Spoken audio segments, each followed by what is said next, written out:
Dua orang calon anggota DPRD Sulsel PPP Dapil 4 saling mengklaim berhak mengganti posisi Hamzah peraih suara terbanyak. Proses pergantian antar waktu PAU anggota DPRD Provinsi Sulawesi Selatan dari daerah pemilihan Dapil 4, Jeneponto, Bantaeng, dan Selayar menuai sorotan tajam dari publik. Hal ini menyusul kasus hukum yang menjerat Hamzah, calon terpilih dari Partai Persatuan Pembangunan (PPP), yang belum sempat dilantik sebagai anggota DPRD Provinsi karena telah terlebih dahulu dinyatakan bersalah dalam kasus korupsi. Hamzah, yang sebelumnya menjabat sebagai anggota DPRD Kabupaten Bantaeng periode tahun 2018 sampai tahun 2024, terjerat kasus korupsi anggaran makan dan minum.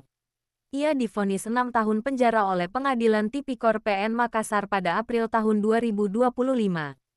Karena tidak mengajukan banding, putusan tersebut telah berkekuatan hukum tetap inkrah.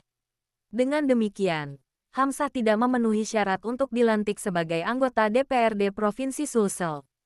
Ketua DPP LSM Gempa Indonesia, Amiruddin SH Karaeng Tinggi, menilai bahwa kasus ini harus menjadi momentum bagi penyelenggara pemilu dan partai politik untuk benar-benar menjalankan proses PAS sesuai aturan hukum.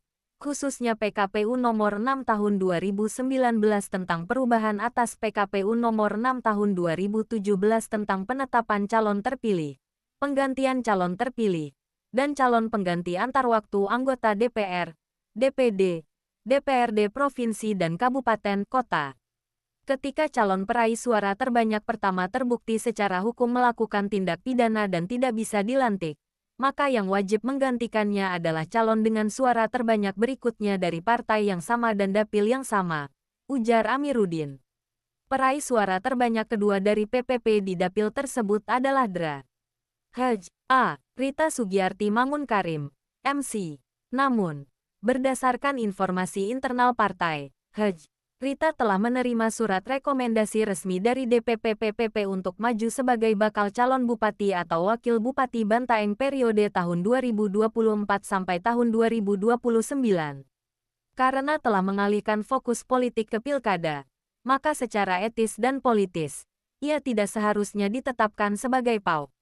Dalam kondisi seperti ini, calon dengan suara terbanyak ketiga, yakni Safri, SPD, MPD, MH, seharusnya diajukan sebagai pengganti, sesuai ketentuan Pasal 19 Ayat 2 PKPU Nomor 6 Tahun 2019, tegas Amiruddin.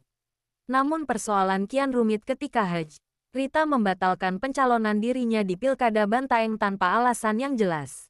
Ketua DPP LSM Gempa Indonesia menyebut keputusan ini sangat merugikan partai PPP, terutama di Bantaeng yang merupakan basis kekuatan partai tersebut. PPP memperoleh 5 kursi di DPRD Kabupaten Bantaeng. Namun dengan Hj. Rita tidak jadi maju dan tidak menduduki kursi DPRD Provinsi, maka partai kehilangan 2 potensi strategis sekaligus. Ini kerugian politik besar, dan partai harus bertindak tegas terhadap kader yang tidak menunjukkan komitmen terhadap amanah partai dan konstituen, ucapnya. Amiruddin juga mengingatkan bahwa jika KPU Provinsi Sulawesi Selatan tetap mengajukan Hj. Rita sebagai pengganti Hamzah, maka KPU telah melanggar prinsip-prinsip pemilu yang jujur dan adil, karena mengabaikan fakta bahwa yang bersangkutan telah menerima rekomendasi pilkada. Kami minta KPU Provinsi Sulsel bersikap objektif dan tunduk pada hukum. Jika suara terbanyak kedua telah direkomendasikan untuk maju pilkada, maka otomatis ia bukan lagi prioritas PAU. Maka yang sah menurut hukum adalah peraih suara terbanyak ketiga, sesuai ketentuan Pasal 426 dan 427 UU Nomor 7 Tahun 2017, serta PKPU Nomor 6 Tahun 2019, tegasnya lagi. Sebagai penutup, Amiruddin memastikan bahwa LSM Gempa Indonesia akan mengawal proses ini secara ketat, dan melaporkan ke Bawaslu, KPU RI, dan DKPP apabila ditemukan pelanggaran terhadap regulasi dan prinsip-prinsip demokrasi, tegasnya. Pihak media telah meminta konfirmasi ke Ketua DPW PPP Sulsel melalui nomor WhatsApp-nya. Namun sampai berita ini terbit belum ada jawaban.